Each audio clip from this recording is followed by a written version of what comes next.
Hi friends, నేను మీ Sneha. Welcome back to my mini blog. Today recipe పచ్చి కొబ్బరితో పచ్చడిని ఎలా ప్రిపేర్ చేయాలో చూసేద్దాం. ముందుగా అయితే ఇలా కొబ్బరి ముక్కల్ని సన్నగా కట్ చేసుకొని పక్కన పెట్టేసుకోవాలి. ఇప్పుడు స్టవ్ పైన ఒక ప్యాన్ పెట్టుకొని అందులోకి 1 టేబుల్ స్పూన్ వరకు మినప్పప్పు, శనగపప్పు, ధనియాలు, మెంతుల్ని వేసుకొని ఇలా లైట్గా ఫ్రై చేసుకొని ఒక ప్లేట్లోకి తీసేసుకోండి. ఇప్పుడు ఇదే ప్యాన్లోకి కాస్త ఆయిల్ని వేసుకోండి. అందులోకి పచ్చిమిర్చి, అలాగే కొబ్బరి ముక్కలు, చింతపండుని వేసుకొని బాగా ఫ్రై చేసుకొని చల్లారించుకోవాలి.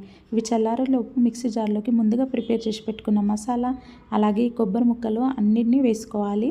ఇప్పుడు ఇందులోకి వెల్లుల్లి రెబ్బలు, అలాగే పసుపు, ఉప్పు, కాస్త కొత్తిమీరని వేసుకొని ఇలా గరుకుగా గ్రైండ్ చేసుకొని ఒక బౌల్లోకి వేసేసుకోవాలి. ఇలా ఇప్పుడు పోపుకి ప్రిపేర్ చేసుకొని ఈ పోపుని ఈ పచ్చి కొబ్బరిలోకి వేసేసుకుంటే అంతే అండి, పచ్చి కొబ్బరి పచ్చడి అయితే రెడీ. ఈ వీడియో మీకు ఫుల్గా కావాలనుకుంటే నా యూట్యూబ్ ఛానల్కి వెళ్ళి ఫుల్ వీడియోని చూసేయండి.